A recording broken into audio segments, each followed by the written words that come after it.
თუშეთი პირველად ვარ ამ მხარეში და ეს რა ყოფილა გადმოცემით კი ვიცოდი, მაგრამ სიტყვები ამ შემთხვევაში ვერაფერს ამბობენ. ეს თქვენი თვალით უნდა ნახოთ.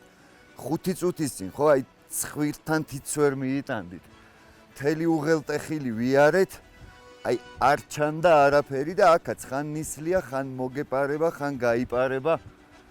ულამაზესი მხარეა, ცოტა არ იყოს ცივა. გეოგრაფიულად სადა ვართ? ეხლა ვართ კავკასიონის მთავარი ქედის გადაღმა ჩრდილოეთ კალთაზე. აღმოსავლეთით გვესაზღვრება დაღესტანი, დასავლეთით არის ფშავ-ხევსურეთი, ჩრდილოეთით ჩეჩნეთი, ხოლო სამხრეთით კახეთი. დღევანდელი ჩვენი გადაცემა მიეძღვნება ამ ულამაზეს მხარეში თუშეთში მოგზაურობას. შევეცდები რომ თათუშეთი ტერმინი არ ვიხმარო, რამე თუ ისეთმა ხალხმა მიხდა. ჩემზე ბევრად გამოცდილმა, რომ სუთითიდან გამოწვეული ტერმინია, რამე თუ ბარის თუშეთი არ არსებობს, ის არის კახეთი, ეს არის თუშეთი. და დღეს ჩვენ ვიმოგზაურებთ ამ ულამაზეს მხარეში.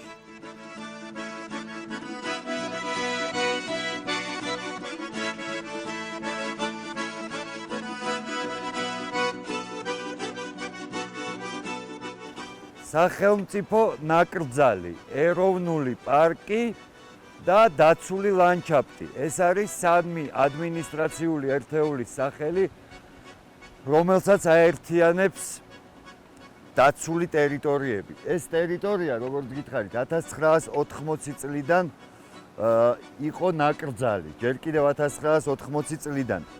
მაგრამ 2003 წელს დადგა საჭიროება, რომ უფრო მეტი დაცულობა ქონოდა ამ ტერიტორიას. რამ განაპირობა ეს ამბავი? პირველ რიგში ფლორის და ფაუნის განსაკუთრებულობა. ყველაზე მეტად იმითაა გამორჩეული, რომ ენდემური ჯიშების ძალიან დიდი მრავალფეროვნებაა. 200-მდე სახის მხოლოდ კავკასიის ენდემია, რომელიც მხოლოდ ამ ტერიტორიაზე იზრდება და ამ 200 სახეობიდან 10 უშუალოდ საქართველოს ენდემია. ეს ტერიტორიები შესულია დაცულ ტერიტორიათა სიებში. 2007 წლიდან კი იუნესკოს დაცული ტერიტორიების საცდელ სიაშიც კი არის მოხვედრილი. და ეს არის რეინჯერთა სადგური, რომელიც იცავს დაცულ ტერიტორიებს. პირველ რიგში მათი ფუნქციები მდგომარეობს იმაში, რომ მათ შეთავსებული აქვთ გარემოს დაცვის ინსპექციის, ანუ ბრაკონიერებს ებრძვიან, რაც ძალიან მახარებს და პატარა საზვერეც არის მოწყობილი, ანუ ღორის ხორცის შეტანა იკრძალება და აქ უტარდებათ ტურისტებს ჩხრეკვა. ეს ისე ხუმრობით, მაგრამ გასათვალისწინებელია ის ტრადიცია, რომ თუშეთში ღორის ხორცს არ ჭამენ, ანუ აქ წამოსვლელი ტურისტები ამას თუ გაითვალისწინებთ და ადგილობრივ ზნეჩვეულებებს პატივს სცემთ, ცუდი არ იქნება.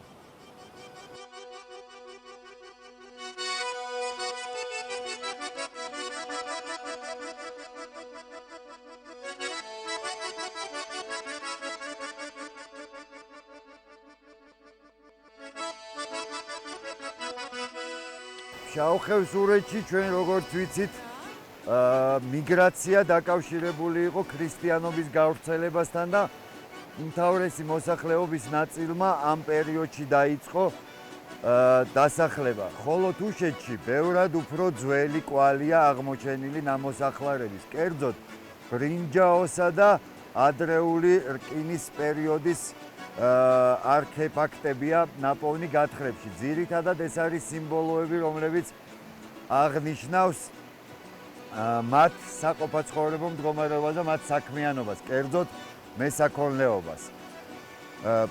სამწუხაროდ ძალიან მწირია ცნობები მემატიანეში თუშეთის შესახებ. ალბათ ეს განპირობებულია იმით, რომ ძნელად მისადგომი იყო ეს ტერიტორიები და ამიტომ ვერ ხერხდებოდა ცნობების მოძიება. პირველად მე-4 საუკუნის ცნობებია ყურადსაღები, კერძოდ ის, რომ საქართველოში ქრისტიანობის ოფიციალურ რელიგიას გამოცხადებასთან დაკავშირებით ფხოვიდან გადმოდინდა დიდი ნაკადი, რომლებიც სავარაუდოდ გამოექცნენ გაქრისტიანებას. შემდეგ უკვე მე-15 საუკუნეში გიორგი I აუქმებს საერისთავოებს და მოგვიანებით უკვე მეფე ლევან მეორე ლევან მეორის დროს თუშების შემომტკიცება, ასე ერქვა იმ მოვლენებს, რომლებიც ამ დროისთვის განვითარდა.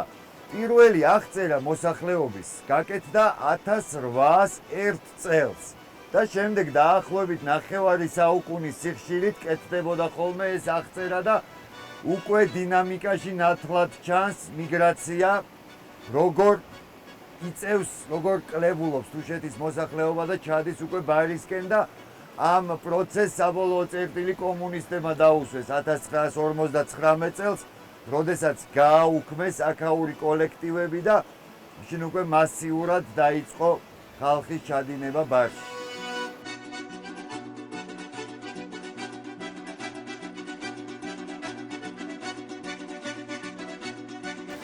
ძალიან თვალშისაცემია უამრავი ჩანჩქერი, ძალიან ბევრი წყლებია აქ, ნადნობი მყინვარი და უერთდება შენაკადებად მდინარეს, რომელსაც ყველა მდინარეს ალაზანს ეძახიან თუშები, მე დავაკვირდი.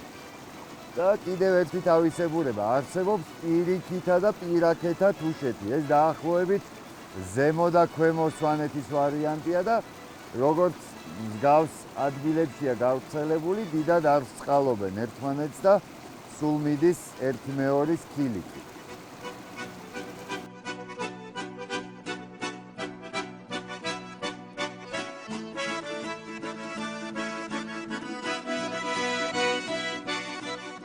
თქვენ ახლა კადრში ხედავთ ტიპიურ თუშურ სოფელს. ხისო, ზედა და ჭალა, ქვედა პრინციპში ერთი და იგივე გვარი ცხოვრობს, თითქმის შუა საუკუნეებში ერთი და იგივე გვარი ცხოვრობდა. უბრალოდ ზედა მათაგანი იყო ზაფხულის რეზიდენცია, ხოლო ზამთარში ქვემოთ ჩამოდიოდნენ ხოლმე.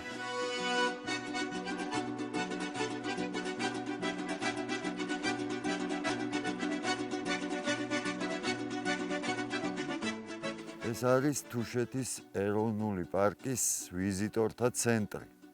ძალიან მოხერხებული ადგილია. ეს მდებარეობს სოფელ ომალოს სამხრეთ ნაწილში.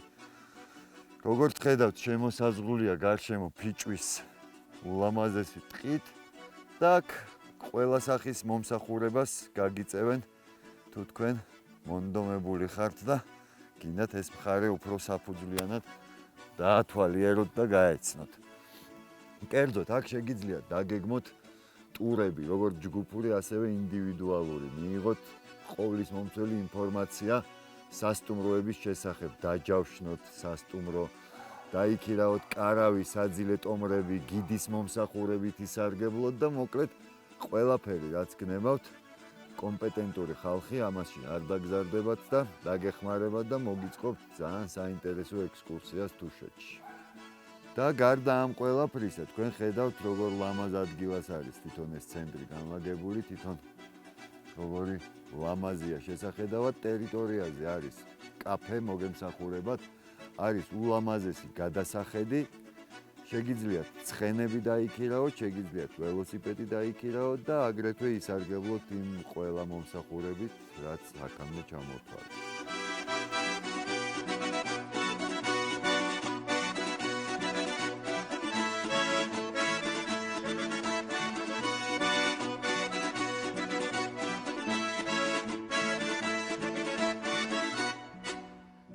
კადრში ხედავთ არწივის ბუდესავით მთის კალთაზე შეფენილ ულამაზეს სოფელს, რომელსაც ბოჭორნა ჰქვია. რატომღაც წამიკითხავს რაღაც წიგნებში, რომ ევროპის ყველაზე მაღალი წერტილი არის უშკული, მაგრამ აღმოჩნდა, რომ ეს სოფელი უფრო მაღალზეა, 2300 მეტრზე და რომ ვიკითხე, თუ რატომ არ მოხდა ეს სოფელი ევროპის ყველაზე მაღალ დასახლებათა ნუსხაში, პასუხი ის იყო, რომ მაინც პერიოდული დასახლებაა. ზამთარში მათ უწევთ ჩამოსვლა ბარად, ხოლო უშკული მაინც მთელი წლის განმავლობაში იქ მოსახლეობაა და სწორედ ამ მიზეზის გამო ითვლება უშკული ყველაზე მაღალ დასახლებად ევროპაში. ისე როგორც აღვნიშნე, სოფელი ბოჭორნა ბევრად მაღლაა 2300 მეტრზე ზღვის დონიდან. და საერთოდ რაღაც უცნაური თავისებურება შევნიშნე. ძლიერნი ამა ქვეყნისა წინა წლებში რატომღაც უფრო სწყალობდნენ სვანეთს. იქ ხშირი იყო ვიზიტები და რაღაც დღესასწაულები და აქ ამოდიოდნენ ნაკლებად. წელს საბედნიეროდ შეიცვალა მდგომარეობა, ყოველ შემთხვევაში დაცულ ტერიტორიათა სააგენტო ყოველ მხრივ ცდილობს, რომ წამოწიოს ეს რეგიონი.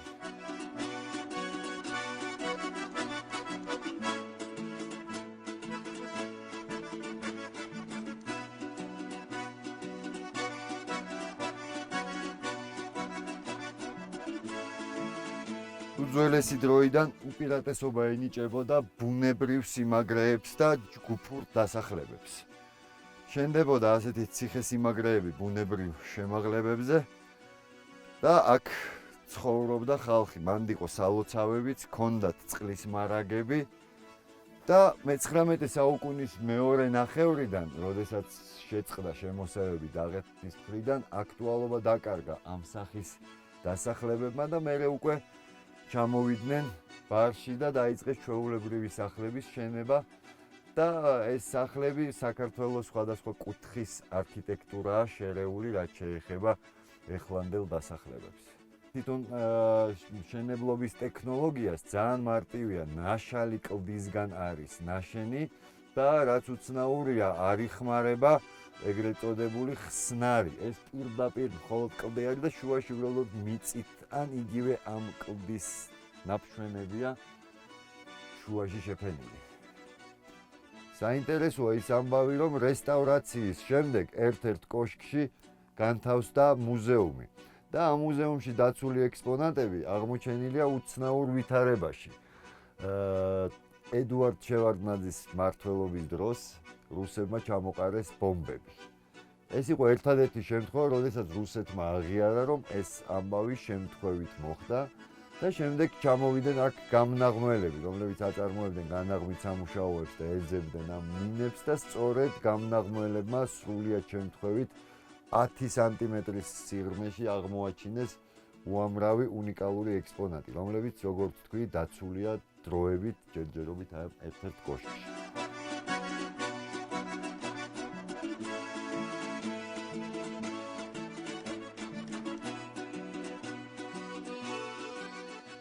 შეუძლებელია ასეთ ადგილას იცხოვრო და რაიმე ზებუნებრივზე არ იფიქრო და ჩვენი წინაპრებიც ფიქრობდნენ ამას. ყველასთვის ცნობილია, ყველასთვის თუ არა, ზოგისთვის ცნობილია აქაური მთის ღმერთთა პანთეონი. ძირითადად, ესე იგი, თურსიეხი, რომელიც იყო ქალური საწყისის გამრავლების ღვთაება. და კოსმოგონიური ღმერთები ქაოსთან და ბნელეთის ძალებთან მებრძოლი, როგორიც იყო მაგალითად კოპალა და იახსარი. და მერე უკვე ქრისტიანობის შემოსვლასთან ერთად მოხდა ტრანსფორმირება და რომელიც ეს ქალური საწყისის უფრო შეერწყა წმინდა მარიამს, ხოლო კოსმოგონიური ღმერთები უფრო შეერწყდნენ მოგვიანებით წმინდა გიორგის და სალოცავებმა მიიღეს მათი სახელი. როდესაც ხდებოდა ამ ადგილის რესტავრაცია, ნაპოვნი იქნა კლდეში გამოჭრილი საწოლი, რომელიც მე როგორც გაიგო მშობიარობისთვის იყო განკუთვნილი. და აი აქვე არის კლდე, რომელიც იყო წმინდა ადგილი სწორედ ამ ქალთათვის სალოცავად, რომელიც უყურებს პირდაპირ სოფელს, სადაც პირდაპირ მთას, სადაც ასევე არის ხატი და ის მთა თავის მხრივ უყურებს მთავარ სალოცავს. ხოლო აქეთ არის წმინდა გიორგის ჯვარი.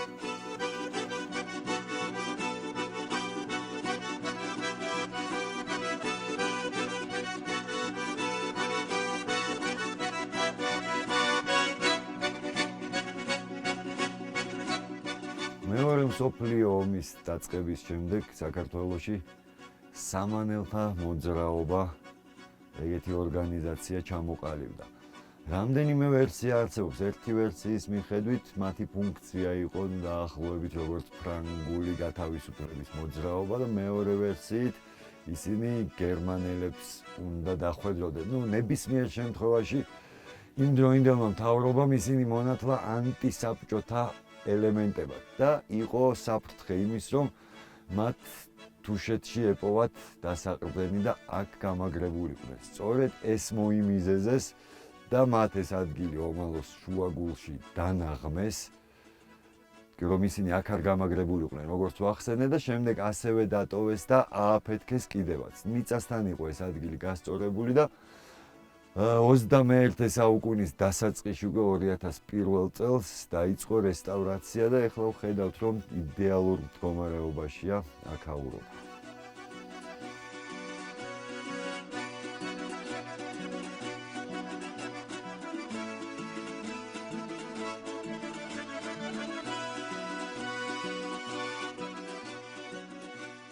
როგორც ვიცით, თუშეთი დაცულ ტერიტორიებს განეკუთვნება. და არ ვიცი მე ეს დამთხევა თუ ეს დაცულმა ტერიტორიებმა ტრადიციები საიდან აიღო. თვითონ ამ თუშეთს ახასიათებს ასეთი რამ, რომ ყველა სოფელს აქვს თავისი წმინდა ტყე.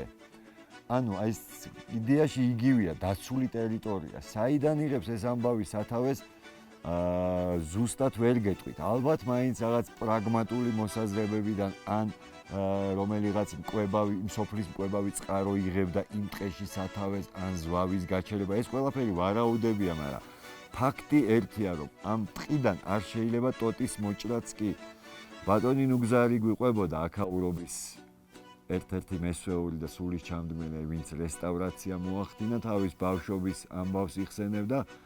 როდესაც წასული იყო ბავშვობაში და შვილდისრისთვის სპეციალურად რაღაც ბუჩქი ხარობს, რომლისგანაც კაისარი გამოდის და მოიტანა სახლში ეს ისრები გაკეთებული და ბებიას უთქვამს, რომ წაიღე ეხლარო და მოკლედ ერთი სიტყვით წააღებინა უკან და ზუსტად იმავე ხესთან დაატოვებინა, სადაც მოჭრა. ასე რომ დაცული ტერიტორიები ბევრად ადრე გაჩნდა, ვიდრე თქვენ გონიათ.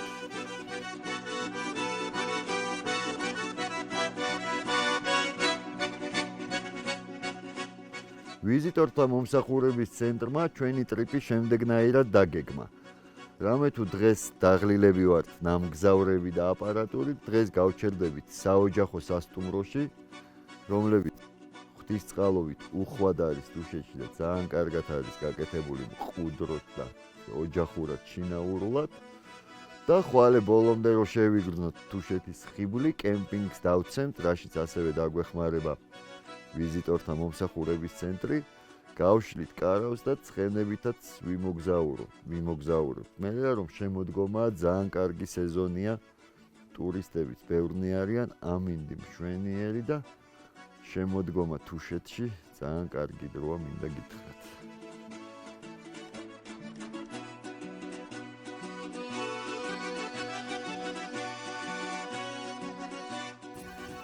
ბეჭდების მბრძანებელთან ვარ სტუმრად, ეხლა ჰობიტებთან მაქვს აქ შეხვედრა დანიშნული.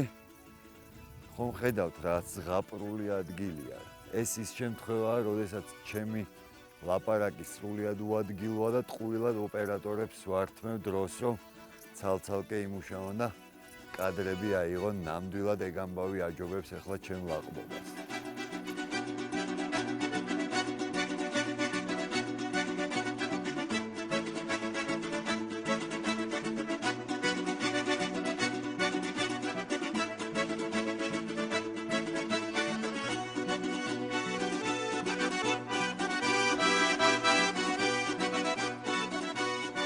ანუ ეს ღვთიური ხედები რა, სად არიან ეს კინოს მკეთებელი ხალხი რომ არჩევენ ამ ადგილებს, ეთქო აქამდე არ ჩამოუღწევიათ, თორე არის იდეალური ადგილები ფილმის გადასაღებად. რაღაცას ყვებოდნენ ინდოელებს გადაუღიათ რაღაც ფილმი და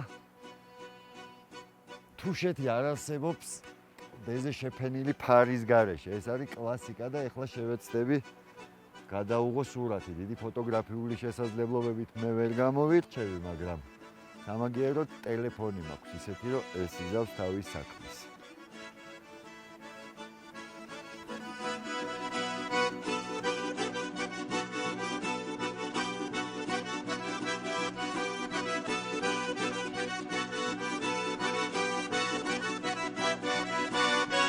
პირიქითა თუშეთი, სოფელი დართლო. სტილისტურად, ანუ არქიტექტურულად წააგავს ჩეჩენ-დაღესტნურ სტილს. ჯერ ბოლომდე არ არის ცნობილი, იქიდან გადმოვიდა ეს სტილი თუ აქედან. გზეპირსიტყვიერებამ შემოგვინახა ცნობები იმის შესახებ, რომ ფარსმის და გირევის კოშკები არის მამაშვილ ქისტების აშენებული, მაგრამ კიდევ ვიმეორებ, რომ ბოლომდე არ არის გარკვეული, ეს სტილი საქართველოდან გავიდა იქ თუ პირიქით იქიდან შემოვიდა, მაგრამ ნუ ამაზე ჩვენ არ ვკამათობთ, პირიქით აქაურ მოსახლეობას ვკითხო, ამბობენ რომ მათი შემოტანილია ეს სტილი და ეს არის ერთადერთი სოფელი, სადაც შემორჩენილია ძველებურად გადახურული კოშკები. ანუ ქვით არის გადახურული კოშკებიც და სახლებიც. ძალიან ბევრია ხევსურული სალოცავები. მრავალი საუკუნის მანძილზე ხან ძალდატანებით, ხან ვიღაცას გაურბოდე, ხან თავისით გადმოდიოდნენ ისინი აქეთ და აშენებდნენ სალოცავებს. პირველად მასიური გადმოსვლა იყო მე-4 საუკუნეში, როდესაც მეფე მირიანის დროს დაიწყო იძულებით გაქრისტიანება მთის ხალხის და სწორედ ამ დროს გადმოვიდნენ ხევსურები და ააშენეს სალოცავები და ეს სალოცავებს მე თუშებიც აღიარებდნენ და ასევე წმინდა ადგილებად თვლიდნენ. ეხლა ცოტა ჯანი რომ მოვიკრიფო თქვენის ნებართვით, ლუდს მივცემ და მე ლუდ-ლუდით შევუდგები გზას.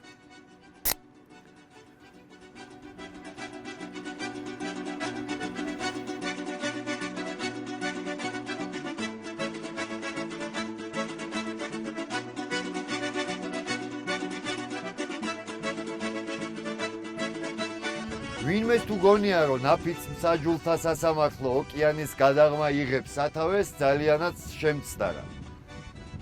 აი, ნაფიც მსაჯულთა სასამართლო თუშეთში. ეს არის უძველესი ტრადიცია და ეხლა ჩვენ შევეცდებით გავაკეთოთ ინსცენირება თუ არა, მოდელირებაა ეხლა სიტყვა მოდაში, თუმცა ეს სიტყვაც გადავიდა მოდიდან, უბრალოდ ყველაფერი ასე ხდებოდა. აი, ადგილი, სადაც იჯდნენ მსაჯულები, თავიდან ყველა იძლეოდა ფიცს. ბიბლიაზე ხელის დადების ამბის მაგივრად აქ ხდებოდა ასეთი რამე. იკლეჯდნენ ერთ დღე ულვაშ და აი ამ ქვის ქვეშ შდებდნენ. ეს იყო ფიცის დადება და შემდეგ იკავებდნენ თავიანთ ადგილს. რაც შეეხება ბრალდებულს, მისი ადგილი იყო ეს და უცნაურ პოზაში უნდა მდგარიყო, აი ესე მუხლებზე და ხელებ დაწყობილი. მუხლის ჩახრა არ შეიძლებოდა. ალბათ კი არა და ამას ჰქონდა პრაგმატული დანიშნულება, რომ რაც უფრო დაძაბული იყოს სხეულით, ნაკლები დრო ექნებოდა საფიქრებად რომ მოეფიქრებინა ტყუილი. ასევე აი აქ იჯდა მოწმე, ისიც სავარაუდოდ ამ პოზაში და რაც შეეხება თავმჯდომარეს, სავარაუდოდ ეს იყო მისი ადგილი. 12 განრისხებული მამაკაცი და 1 დედაკაცი. სხვათა შორის საინტერესო რამე მისვეს, თუშ ქალბატონებს არაფერი აქვს საწუწუნო გენდერულ თანასწორობაზე, მით უმეტეს რომ სხვა მთიან რეგიონებში იყო ნიშნები დაჩაგვრისა საპირისპირო სქესის და აქ ეს ამბავი არ ყოფილა, პირიქით იყო პერიოდი, როდესაც ნაფიც მსაჯულთა სასამართლოს ქალიც კი ხელმძღვანელობდა.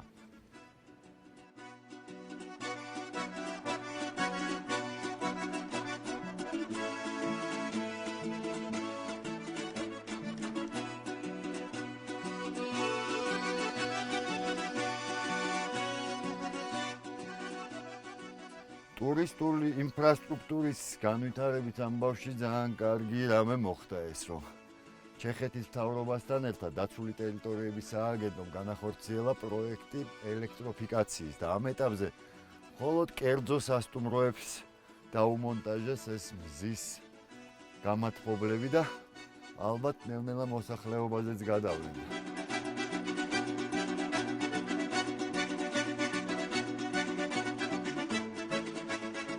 შეთე ესეთი ლეგენდარული პიროვნება ყავდა თუშებს და ეს კადრში ხედავთ სწორედ შეთეს ციხეს. სოლი, რითაც ხელს აჭედებდნენ ხოლმე მტრის ხელს, აი ჯერ კიდევ არის ამ კოშკზე და ლეგენდები დადის მის გამბედაობაზე, მის ჯანზე დაბალი ტანის კაცი ყოფილა, მაგრამ ეს სასწაული ძალის პატრონი ლეგენდები დადის, როგორ უმკლავდებოდა მთელ ჯარს ლეკებისას და როგორც ჩვენთან გუდიანი კაცი თაშინებენ ბავშვებს, თურმე მსგავსი შეშინება ყოფილა ჩეჩნეთში შეთემოვაო, ეხლა ბავშვებს აშინებდნენ ასე და ძალიან ესეთი ისტორია აქვს, რაღაც კაიზერ სოზას მაგონებს, როდესაც გადმოვიდნენ და ცოლშვილი ამოუხოცეს ჩეჩნებმა და სწორედ იმ დღის შემდეგ, როდესაც ჩეჩნებმა მას ცოლშვილი მოუკლეს, არსებობს ლეგენდა, რომ გადავიდა და ერთ ღამეში გადმოიტანა 12 მარჯვენა.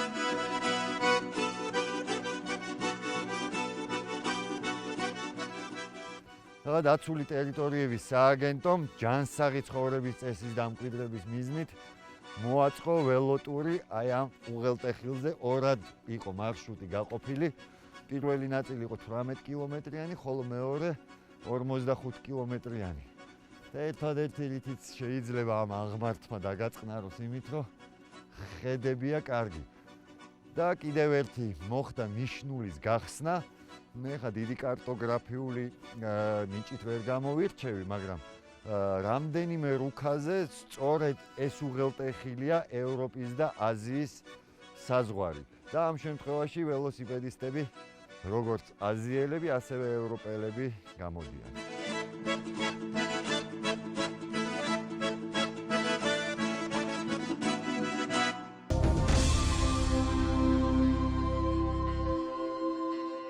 და ჩვენი დღევანდელი გადაცემის სტუმარი ბატონი ზალიკო სულაკაური, მხატვარი, ბავშვების საყვარელი მხატვარი, ასე ვიტყოდი და ბავშვებს ვერ მოატყუებთ. ანუ მართლაც კარგი ადამიანი და ვის ვიპოვნიდით უკეთეს სტუმარს თუშეთზე. გუშინ ვიმოგზაურეთ ჩვენს მშობლიურ მხარეში და რა მაგარია თუშეთი. გადავწყვიტეთ სტუმრად მოგიწვიოთ და მოგვიყევით ახლა თუშეთი, ბავშვობა, ბავშვობის მოგზაურობები და ბოლოსკენა მოგზაურობა. კი ბატონო, ეხლა რა ხდება? თბილისში დავიბადე, თბილისში ცხოვრობდი, მაგრამ როცა არ დადეგები აქვს, ბავშვს სოფელში მიდის ხოლმე. ჩემი წასვლა თბილისიდან იყო ან თუშეთში, ან თუშეთში ძირითადად ზაფხულში მიდიოდი. ზამთრობით, ზამთარში, ალვანში და დედა მყავს ყვარლიდან და ყვარელში.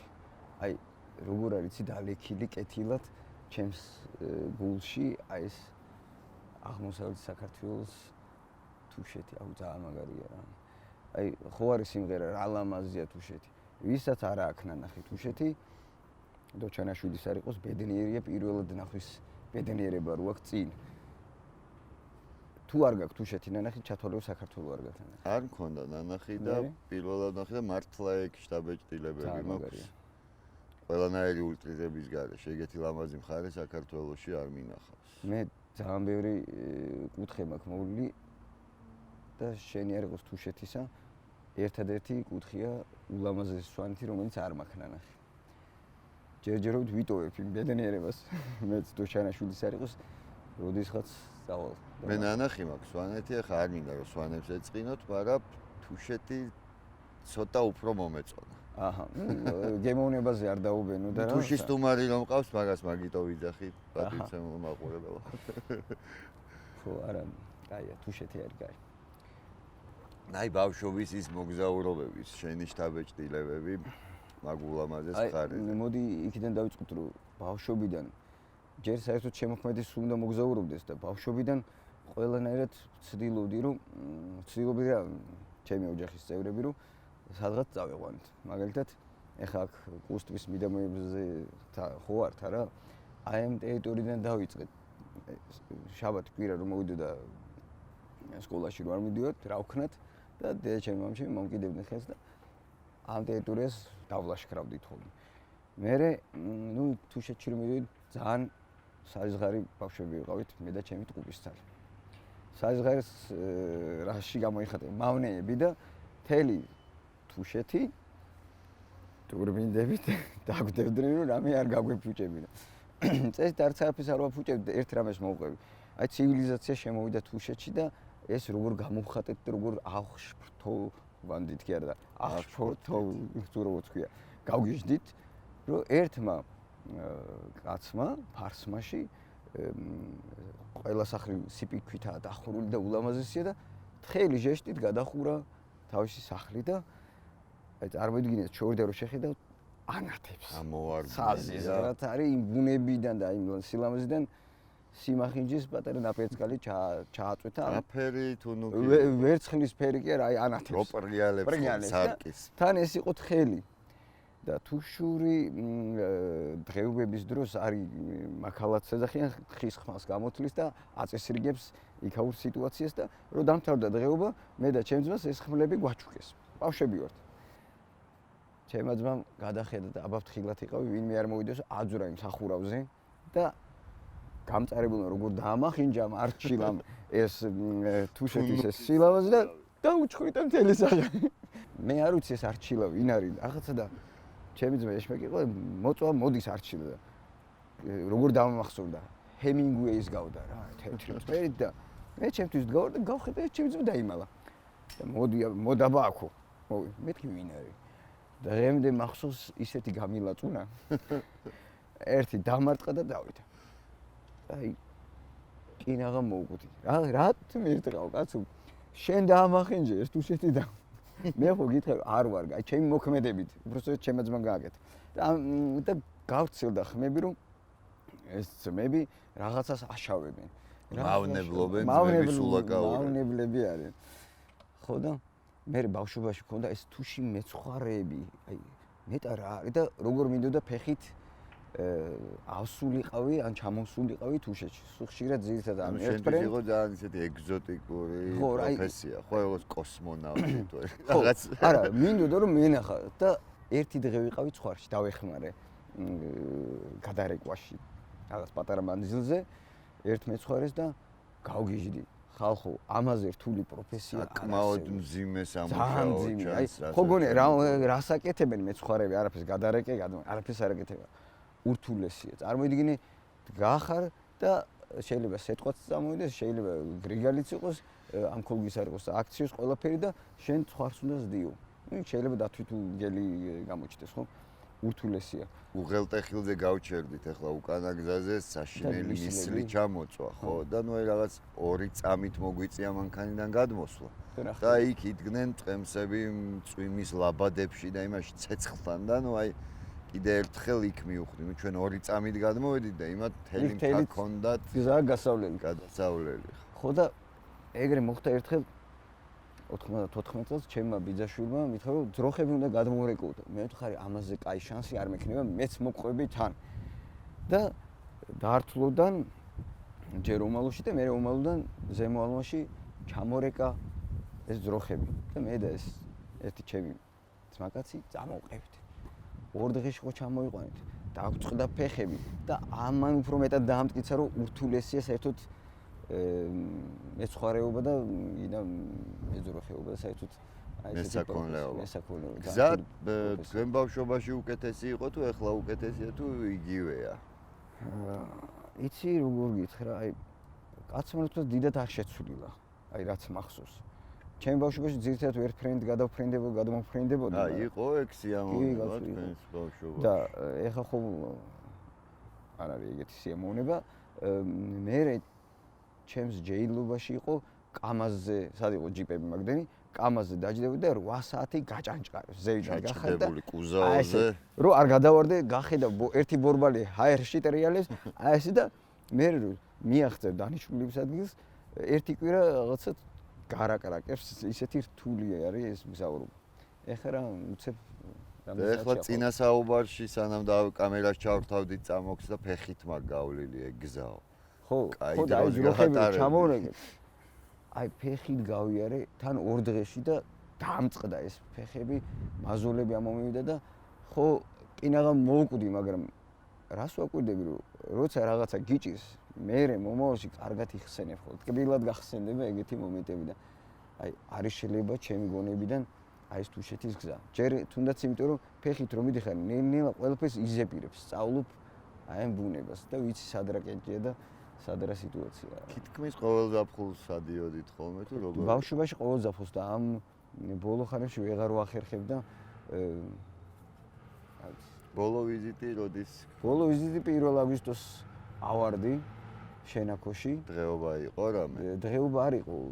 შენაქოში თუშეთის ისტორიაში პირველად მოხდა ჩემმა მეგობრებმა და ჩემმა ტყუპისცალმა მოხატეს შენაქოს ეკლესია. ვა, რა საინტერესო ფაქტი. აი ეგ რო გადასულიყავით შენაქოში, კაი იქნებოდა რომ გადაგეღოთ. მოხოჩა რა გადავიღებით, მაგრამ წინ არის ყველა. წინა გვაქვს ყველაფერი. ხო და მოხატეს ეს ეკლესია და მე ფიზიკურად აი ჩემი ბავშვების გადამკიდე ვერ ვახერხებდი ასულას რა და 1 აგვისტოს მე უნდა ავიდე.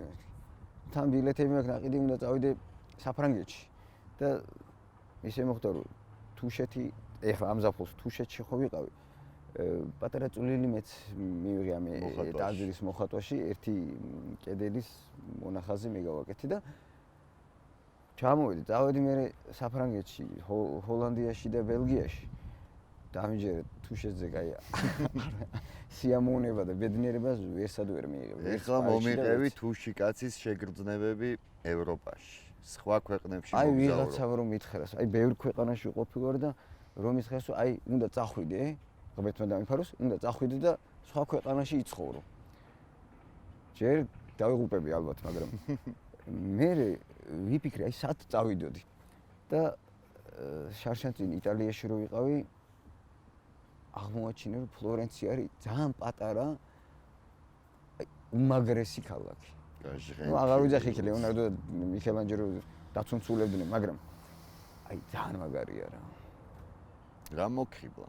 არქიტექტურა, არქიტექტურა, აურა არის, ისეთი ქალაქის აურა, რომ ყვა ჩამომივარდა. ხო იდახია რომ ვენეცია არის რაღაცა საოცარი. რო იცი რომ ვენეცია არ შემოქმედები იქ და ეგ მომენტიც არის, ხო ეგ არის ალბათ ვიდრე ხო აი რომი მაგალითად ცოტა მარმარილოსებურია რა, აი ცოტა მკაცრი არის. ცუდი არა, ძალიან მაგარია, მაგრამ იქ სხვა რაღაც. აი ვენეცია არ მომეწონა. ამსტერდამია მაგარი. ხო Pink Floyd არის კონცერტზე ხარ. Pink Floyd-ზე ხარ. Waters's კონცერტზე რო არ წავსულიყავი, ხო იქნებოდა სიცხვილი. თან Waters's კონცერტზე უდაბნოშიც კი ისიამოვნებ, მაგრამ წარმოვიდი რამ ხელა სიამოვნება. ჩახვალ ჰოლანდიაში. სილამაზეს ხო ნახავ. Waters ნახავ და მე გავიზარდე რემბრანტის სკოლით და რემბრანტი არის თული ჩემი მასწავლებელი და წარმოვიდგინე რემბრანტის სახლი ვნახე. ეხაც ვნახე ამ აგვისტოს რო წავედი ამსტერდამში და მაგარი ისტორია მოგიყვეთ. რემბრანტის სახელოსნოში შევედი და მოლბერტი, იქ სკამი, ფუნჯი, ყველაფერი ალაგია. ხედის ხლება რა თქმა უნდა არ შეიძლება და გავხედე არავინ არ არის. ზედამხედველი იქ ვიღაც მოხუცი კაცის ის და თვლემს. და აბა ბიჭებო, დროზე სურათი გადამიიღეთ. დავჯექი, ავიღებ ფუნჯი, აბა მე მაშაყირები ეს ჩემს ვაკეთები რემბრანტის ნახატის გადაკეთება უნდა და შესწორებო. რო ჩამოვლო იმ კაცო ხელი კი რას აკეთ მეთქი უკაცრავად არ მინდოდა. მაგრამ ჩემი ოცნება წავისრულე, მაგით რომ ხელით შევეხე რემბრანტის ფუნჯს. ძალიან მაგარი იყო. Watersზე და ამსტერდამის უჩვეულო არქიტექტურაზე აღარაფერს აღარ ვლაპარაკობ. როგორი არის, აი ვისაც არ გინახავს. სახლები არის აი ესე გადაბრეცილი, გადმობრეცილი, აშენებული. და ლამაზად, მაგრამ ისეთ შეგრძნება გეგონება რაღაცა ვერ ახარ კარგად და ან თავბრუ გესხვის, იმიტომ რომ აი უცენაური არქიტექტურა აი ესეთი გადაბრეცილი, გადმობრეცილი. ეხლა მინდა ცოტა გაგესაუბრო შენს პროფესიაზე, აი ეს გამახსენა ბავშვები და ზალიკო. გავიხსენებ ერთ ისტორიას ეს. თეატრალური დავამთავრეთ, გაგვამწესეს მოზარდ მაყურებელში. ბავშვები მოყავდათ და ჩვენ რეჟისორი შეგხვდა მე ცოტა ხნის შემდეგ და ვეწუწუნებით რომ რატო გაგვრას გვერდჩოდი გაგეშვი სადმე სხვა თეატრში. აი ბავშვს რო გააჩუმებ, მაშინ ხარ მაგარი. ეგეთი რაღაც ბავშვი არის ყველაზე მართალი ბავშვებს. ვაჩუმე კი ყმები ჩამოუვარდება თქო. არა ბავშვისთან ურთიერთობა ყველაზე რთულია. იმიტომ რომ ბავშვი ყველაზე ალალი და ყველაზე მართალია და თუ უყვარ ხარ ბავშვს, ნამდვილად უყვარ ხარ. შეიძლება დიდსაც უყვარ ხარ, მაგრამ ამ დროს მიწას გითხრის ჩუმად. ყველაზე ან არ უნდა ხარ და დანახვა არ უნდა შენი, ან პირიქით. აი ჩემ ღმერთმა ეს ბედნიერება მაჩქო რომ ბავშვებს უყვარ ვარ რა და ბერლინში რო ჩავედით 2010 წელს იქ უთხრეს რომ აი ზალიკო ბავშვების საყვარელი მხატვარია, იქ ბავშვებს ხატვას ასწავლის და მოდიო წავიდეთო ბაღშიო თუ გინდავთ. მე ხარ ეს გერმანელი ბავშვები მაჩვენეთ, მივედით ბაღში.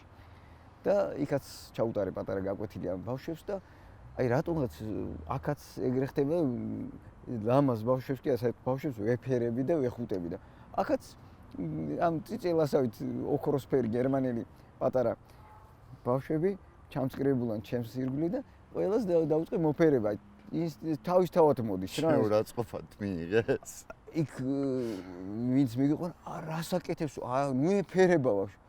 რატო? ნუ იმის გამო რომ შეიძლება მშობელმა გიჩივლოს, რას ქვია, ვიღაც წვერებიანი გაბურძგნული ბიძია. პედოფილიაში დაგდობრალი შეიძლება, ხო? ბიჭო, სათოფეზე აღარ გავეკარები, კარგად იყავით, არ მინდა მე ჩემი ბავშვები მირჩევნია აგით.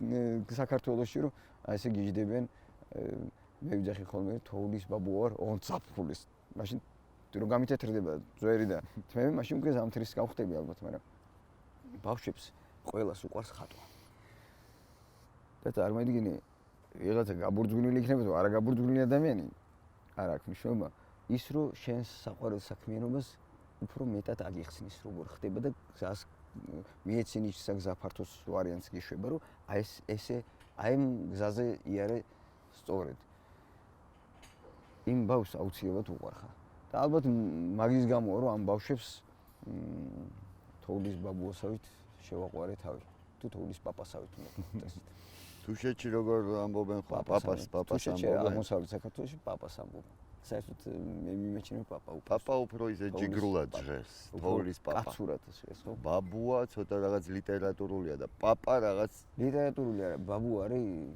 აბა აი როგორ არის სწორი არის პაპა მამაჩემი არის ქართულის კარგი მცოდნე და ყოველთვის რო ლაპარაკობ ხოლმე სულ მამაჩემი წარმოვიდგება წირო რამე ისეთი არ თქვა შენ სახელი რა გვარი არის აი ესენი ამოჭირი არ ასეჭო ხო და აი არა რა გიქართით რა შეეხება აი რელიგიურ თავისებურებებს თუშეთის აი თუშები ძალიან უცნაური ხალხია აი ხო შემოვიდა მაინც ქრისტიანული რელიგია მიუხედავად იმისა რომ წმინდანინოც და ძველადაც ბევრი ეცადნენ თაში შეეტანათ ქრისტიანული რელიგია დღემდე ძალიან უცნაური თან მიიღეს და თან თავისებურებები თავარი უცნაურობა იმაში ეგ თავისებურებები სხვაგანაც მოახვიეს თავზე მაგრამ რა მოხდა მან დრო აი ძალით ვერ შევიდნენ და შუა საუკუნეებში ისევ ნებით დაიწყეს გაქრისტიანება არის ფაქტიურად ქრისტიანები ვართ ყველანი და თუშებიც უცხოები კი არ არიან მაგრამ რაღაც თავისი ადათ წესები არ დაივიწყეს რა გამჯდარია რა იქ დღეობები და იმ დღეობებს იქ მთელი კეიფებები და მთელი ამბები მოხდება ხოლმე რა და თავისი უცნაური ისა მე კი არა ვარ ხა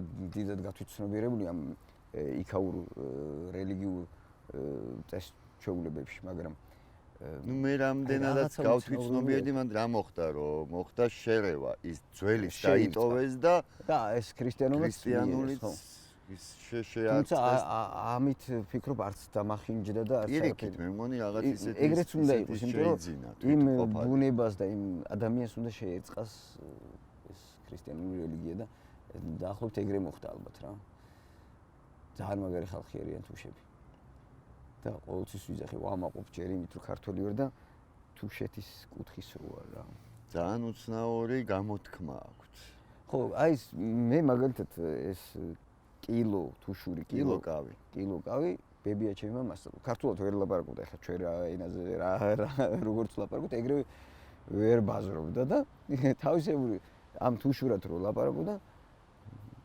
გინდარგე მეც თუშურად რო ლაპარაკებდი და მან მასწავლა თუმცა კარგად ვერ შეიტყვის არა თლად რო აღარ ლაპარაკობ გავიწყდება მაინც ალბათ უფრო ზაფხულში რო ჩახვიდოდი ხოლმე ბოლოსკენ აკრიფავდი და თუშურად მე აქ გიჭირდა გადმოსვლა ალბათ ქართულ ჩვეულებრივი მაზა მაგრამ ყველაზე მაგარი რა არის აი რო დავიწყეთ ძველი ქართული შუშანიკის წამება და აბსოლუტურ აა პირიქით გიოლდებოდა ჩვეულებრივად მესმოდა ბავშვები არ ქონდა დაღებული რა ენაზე იმიტომ რომ ყველაზე მეტი არქაიზმები არის შემორჩენილი შუა საუკუნეებიდან შემორჩენილი თუშურში იმიტომ რომ ძნელად მისადგომი იყო ალბათ ნუ მე გახსნა მოგონე და ხო იმიტომ შემორჩა რა ხო და მაგარია თავისებური ის აქვს უცხოა ეს თუშურიანი და თან ისეთი მუსიკალური ჟღერადობა აქვს და კაცე ვითომ კაცრი მაგრამ მუსიკალური ძღოლი გვახლდა ჩვენ თუში და ჩვენ ხო გვესაუბრებოდა ჩვეულებრივად და უცებ როგორც კი ვიღაცას იქაურს გაუჩერებდა და დავიდა სხვა ენაზე ეგრევე სხვა ენა სხვა რიტმი მარტო ის ენა კი არა ფონეტიკური ის კი არა აი რიტმით სხვა ქონდა უცებ ხო ერთხელ იტალიაში გავარ და როგორ ხედავდი ვინ იყო ქართველი უცხოეთში ვინ შემომხედავდა ესე მიყურე და ეგრევე ხდებოდა ეგ ხალხი დადის უამრავი ეგრევე ხო ვინც აი ეგრე მიყურეს ხო აჰა ხედავ ქართველებს გავარ და ერთმა გაბედა და მოვიდა და აბა შენ თუ შო რა გვერხარ მეთქი შენ რა ვიხარ მეც გონთვარ მეთქი აქ რა გინდი რაღაცა ვერასოდეს ვერ წარმოედგენდი რომ იტალიაში მოხვდებოდი ძალიან მაგარია რომი და თუ შურად ვილაპარაკებდი იტალიაში ძალიან მაგარი იყო ხო მეთქი აქ რა გინდი მეთქი და დედა მუშაობს ვაკავ მეთქი დედა რა იტალიელი ყავა მეთქი და არა კაცო აქ ჩამოვიდა მთელი საქართველოს ეგრე უცხოეთში წავიდნენ და იქ შრომობენ და ესე იმაშვებია რა შრომის ამოგახსენო დასვენება დრო და დრო ცუდი არ არის მე მაგალითად დასვენება რა არის არ ვიცი აი წამოწვევ ხართეძოზე არაფერს ვერ აკეთებ არ შემიძლია ხელი მეკავება და სულ რაღაც ჩემი მუშაობა ხატვა არის ერთხელ კახეთში სახლი ვიყიდე საგარეჯოსთან ახლოს ლამაზი სოფელია წყაროსთავი და ზივარ და ვხატავ პატარა სახლია გოხდა რაღაცა და მოვიდნენ ჩემი ძმები კახელები და ასე ჩემი წაყვანა უნდა თუ სადღაც უნდა ავწიოთ დავდგეთ და ჩემი მეუღლეს ეუბნებიან სად არისო ზალიკო და მუშაობსო და რას აკეთებსო და ხატავს ეგ რა მუშაობა არის წამოიდი ანუ ხატვა შრომად არ აღიქმება თუ რა ხო და ასე თქვათ კახეთიც კაია აბა მე ისა რა ქვია დედა ხო ყვარელიდან ყავს და მარტო თუშეთში კი არ მიდიოდი არ დადეგებზე მიდიოდი ყვარელში და ილია ჭავჭავაძის სახლ-მუზეუმის და კოტე მარჯანიშვილის სახლ-მუზეუმის გვერდზე არის ეკლესია პატარა ულამაზესი და იმის ეზოში იყო პაპაჩემის სახლი და ფაქტიურად იქაც გავიზარდე რა ის კახური სიმდიდრეები აქედან შევისურვდი რა ყვარლინდები პრინციპში თუშები ზამთარში კახელები არიან ფაქტიურად ეგრეა ხო მაგრამ ეს სულ აღმოსავლეთ კი არა ვარ კაცო ბებია მყავდა გურული აი ბრეხულვაშები ხო და იუმორში ვფიქრობ ხოლმე იუმორში რაღაცებს რო ხატავ კარიკატურებს და სასაცილო რაღაცებს ბებიასგან არის გურულების ისა მაქვს აღებული და მე შეგეტყვი კახელები რა ნაკლები იუმორის გრძნობით ახსავსენი არიან თუ რა აი ეს ორი აღმოსავლეთი და დასავლეთი შეერთ ხო და ალბათ იმიტომ ხატავ ვფიქრობ აღმოსავლეთ დასავლეთიო შენ იცოდი რომ თუშეთის ერთ-ერთ ქედზე გადის ევროპა-აზიის საზღვარი ხო აბა ანუ მარტო ეს დასავლეთ აღმოსავლეთი არა ზოგადად ევროპა და აზია ევრაზიის აქეთი ხელებს გავშლი მადლობა რომ დაგვიდე პატივი და გვესტუმრე თუშური კილოკავით დაგვემშვიდობე აბა გონთიყავით